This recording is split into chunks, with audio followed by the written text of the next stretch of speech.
श्रीकृष्ण जन्माष्टमी 45 मिनिटांचा शुभ मुहूर्त. जाणून घ्या तिथी आणि महत्त्व. श्रावण महिन्यातील कृष्ण पक्षातील अष्टमी तिथीला जन्माष्टमीचा सण साजरा केला जातो. ही परंपरा अनेक वर्षांपासून सुरू आहे. श्रावण महिन्यातील कृष्ण पक्षातील अष्टमीला रोहिणी नक्षत्रात भगवान श्रीकृष्णाचा जन्म झाला असे म्हटले जाते. हिंदू धर्मात कृष्ण जन्माष्टमी या सणाला विशेष असे महत्त्व देण्यात आले आहे.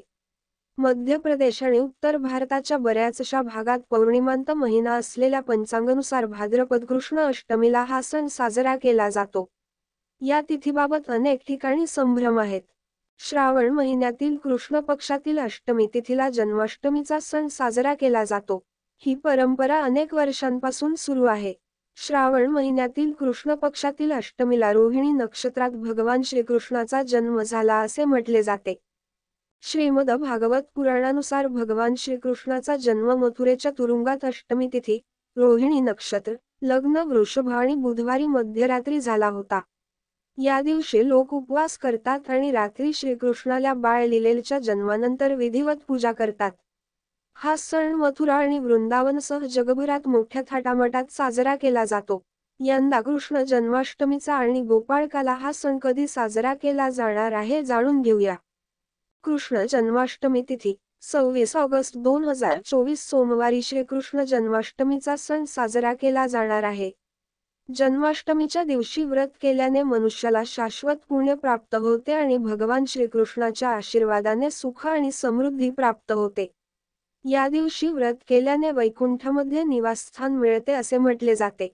तसेच वैष्णव संप्रदायातील लोक एकाच दिवशी कृष्ण जन्माष्टमीचा सण साजरा करतात.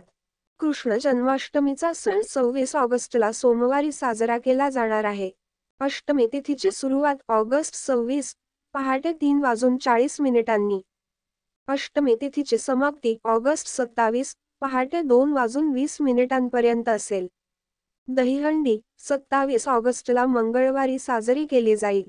जन्माष्टमीला रोहिणी नक्षत्र. रोहिणी नक्षत्राचा प्रारंभ ऑगस्ट 26 दुपारी 3:55 सुरू होईल तर 27 ऑगस्टला दुपारी 3:38 संपेल. जन्माष्टमी पूजा मुहूर्त 2024. कृष्ण जन्माष्टमी पूजेची वेळ मध्यरात्री 12 ते 12:45 पर्यंत असेल. यंदा बाळगोपाळची पूजा करण्यासाठी 45 मिनिटांचा वेळ मिळणार आहे. 27 ऑगस्टला सकाळी 11 वाजता उपवास सोडता येईल. कृष्ण जन्माष्टमीचे महत्त्व. धर्मग्रंथानुसार भगवान विष्णूंनी द्वापार युगात अष्टमी तिथी आणि रोहिणी नक्षत्रावर श्रीकृष्णाच्या रूपात 8वा अवतार घेतला. यावेळी ही शुभ तिथी सोमवार, ऑगस्ट 26 रोजी आहे. भगवान श्रीकृष्णाचा जन्म मथुरा शहरातील राजकन्या देवकी आणि तिचा पती वासुदेव यांचा 8वा मुलगा म्हणून झाला होता. असे म्हटले जाते की, या दिवशी जी व्यक्ती उपवास आणि विधीपूर्वक पूजा करते तिच्या आयुष्यातील सर्व संकटे दूर होतात. तसेच जीवनात सुख, समृद्धी नांदते. ती व्यक्ती जन्म, मृत्यूच्या बंधनातून मुक्त होते आणि मोक्ष प्राप्त करते. मंत्र ओम नमः भगवते वासुदेवाय कृष्णाय क्लेशनाशाय गोविंदाय नमो नमः.